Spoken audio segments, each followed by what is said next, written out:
Have you ever felt alone in a room? Been in a space where it was filled just like one today.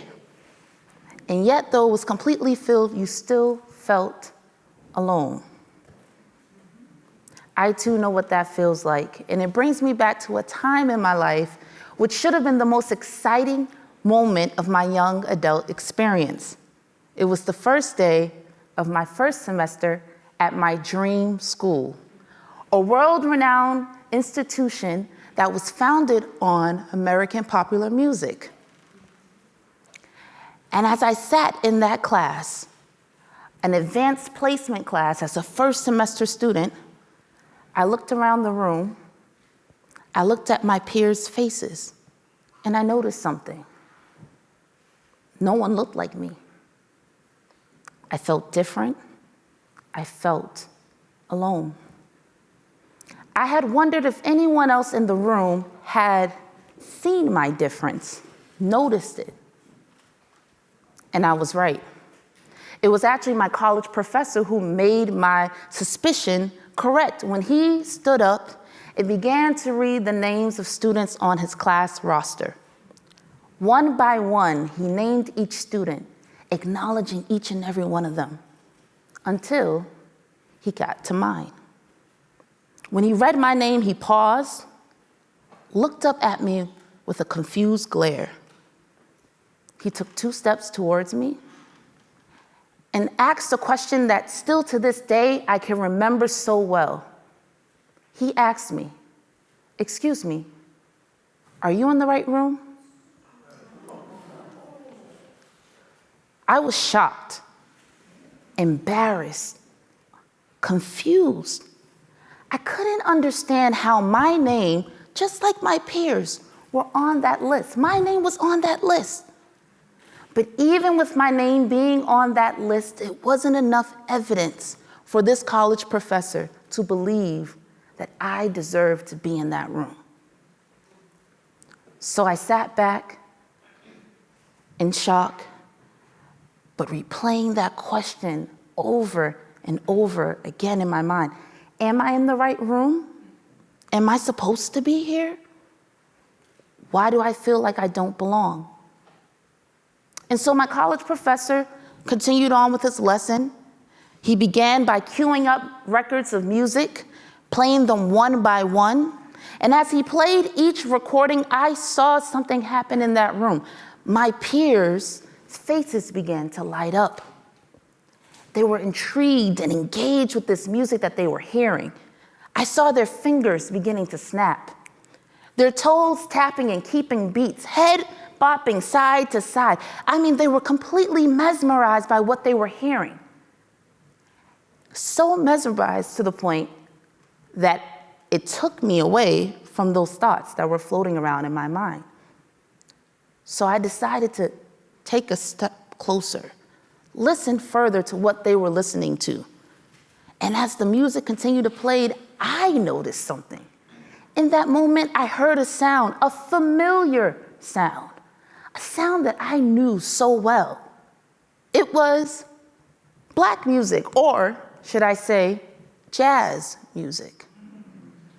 You see, the professor played music from the greatest of jazz musicians to ever do it. From John Coltrane to Nina Simone, their music echoed through the speakers.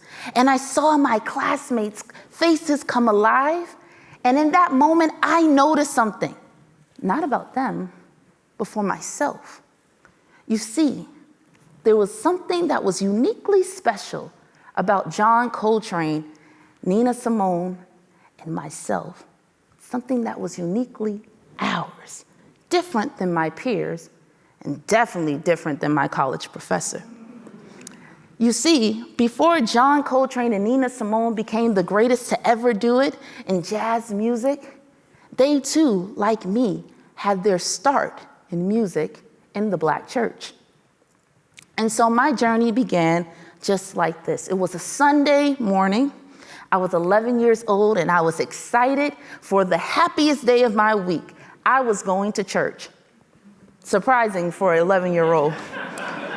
But if you ever been to my church, you too would really, really enjoy it. So I was sitting down, I remember sitting down in the sanctuary, eager for service to begin.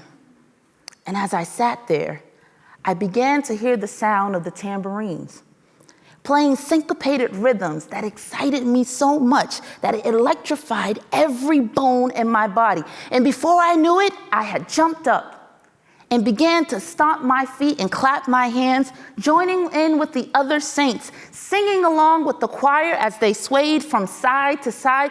There was such a powerful sound that morning, so powerful that it shook the foundation of that sanctuary. Yes, it was church. It was Sunday morning. And the one thing about the Black church experience is not only the great music that you hear, but it's the marriage between the music and the pinnacle of that service, which is the preached word. And as the music took us higher and higher and carried us to that very moment when the preached word was about to begin. And I got to tell you, when the preacher man stood up and gave forth his sermon, it was a powerful one. Nothing like anything I had heard before. You see, the preacher didn't just give a sermon. It felt more like a declaration, a decree. And he said that this congregation was going to be a church that would serve its community. Now, the church wasn't going to serve the community in a way that one might think. No, they were going to serve its community through music, an idea that even sparked the mind of that young 11-year-old girl. But I have to tell you, I wasn't the only one who was excited about this idea. There were 2 members in the church choir that was sitting behind that preacher that Sunday that loved this idea so much that they turned to each other and said, "Let's do it." They got so excited that the story goes that they ran up to the preacher after service and said, "Rev, that was an amazing, powerful sermon. How can we bring this vision to life? How can we make it a reality?" And so that preacher man and those 2 choir members came together, and with the support of their church that rallied around them with a yes and an amen, the Hamilton Garrett Music and Arts Academy was born. And the thing about the Hamilton Garrett, which was so unique, is that this program was created with a vision to encourage young people to see themselves as positive producers of music, art, and culture, rather than merely consumers of it. And each week, young people like myself gathered around in those Sunday school classrooms and studied music from the church musicians. We learned everything from what we heard on Sunday mornings to even the songs we heard on the radio. And I have to tell you, at the time, we didn't know it, but we were on to something. You see, we were challenging the idea of what formal music education was all about. The idea that the only way you can prepare a musician to be successful in their career is to study the music of Western European classical music. You know, Bach, Beethoven, so forth. No, we believed we can study classical music, but let's study classical music created by composers of the African American traditions, like Florence Price, William Grant Still. Yes, we believe that we could study not only the music of classical composers that are African American, but the entire landscape of music that created a score that accompanied the African American experience here in America. One thing about this music, African American music, Black music, as some might call it, it has a uniqueness, a heartbeat that began all the way back on the coast of Africa and carried all the way here to the land of the Americas. And when it got here, it became a source of communication, a story that not only told a story of pain and suffering, but it also told a story of resilience and power of a people. Yes, this music that was born on this land became known as the Negro spirituals. And through the Negro spirituals, that heartbeat continued. And it continued into the blues. And from the blues, it continued into jazz. And then from jazz, it went to gospel. And from gospel to R&B, to hip hop, and everything in between. Yes, this music gave a heartbeat to what became known as American popular music. Yes, I'm gonna say that again. Black music is the heartbeat of American popular music.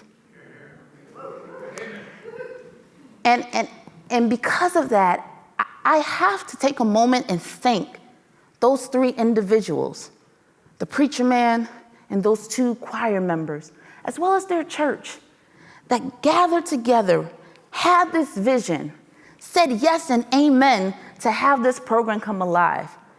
Because of that program, because of this vision, I was given a gift, not just a heartbeat, but a gift of music that I have come to love and studied so well that it prepared me for a full tuition scholarship that allowed me to attend that world-renowned institution.